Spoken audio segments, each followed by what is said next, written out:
રક્ષાબંધન પહેલાં પણ cyber cell સાથે છેતરપિંડીના ઘણા નવા મામલા સામે આવ્યા છે। આ કિસ્સામાં લોકોને તેમના મોબાઈલ પર સંદેશા મળી રહ્યા છે કે તમારી રાખડી આવી છે અથવા તો રાખડીનું ગિફ્ટ પાર્સલ આવી ગયું છે। લોકોને તેમની રાખડી અથવા ભેટ મેળવવા માટે એક ખાસ લિંક પર ક્લિક કરવાનું કહેવામાં આવી રહ્યું છે, પરંતુ જેવો જ લોકો આ લિંક પર ક્લિક કરે છે તેમની સાથે છેતરપિંડી થઈ રહી છે। સાયબર ગુનેગારો આ લિંક દ્વારા તેમના ખાતામાંથી પૈસા ઉપાડી રહ્યા છે। રક્ષાબંધન પર છેતરપિંડી કરવાની આ રીત ખૂબ જ વાયરલ થઈ રહી છે। હવે ઘણા લોકો કામ અથવા અભ્યાસ માટે અન્ય રાજ્યોમાં રહે છે। આવી સ્થિતિમાં હવે બહેનો રાખડી પાર્સલ કરી તેના ભાઈને મોકલે છે। ઘણા ભાઈઓ તેમની બહેનોને ઓનલાઈન ઓર્ડર કરીને રક્ષાબંધનની ભેટ પણ મોકલે છે, ત્યારે સાયબર ગુનેગારોએ તેનો ફાયદો ઉઠાવી રહ્યા છે।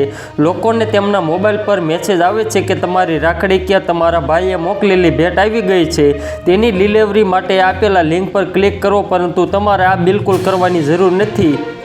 જેમ જેમ લોકો તેમની રાખડી અથવા ભેટ માટે આ લિંક પર ક્લિક કરે છે, તેઓ સાયબર છેતરપિંડીનો શિકાર બની જાય છે। ગુનેગારો તેમનો ડેટા ચોરી લે છે અને તેમના ખાતામાંથી પૈસા ઉપાડે છે।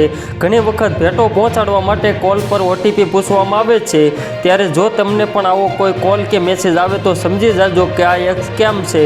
તો મિત્રો, હાલ માટે એટલું જ। ફરી મળીએ નવી અપડેટ અને નવા સમાચાર સાથે। તે પહેલાં ખાસ કરીને વિડીયોને એક લાઇક અને RTV ગુજરાતી ન્યૂઝ યુટ્યુબ ચેનલને ખાસ કરીને સબસ્ક્રાઈબ કરવાનું ભૂલતા નહીં મિત્રો।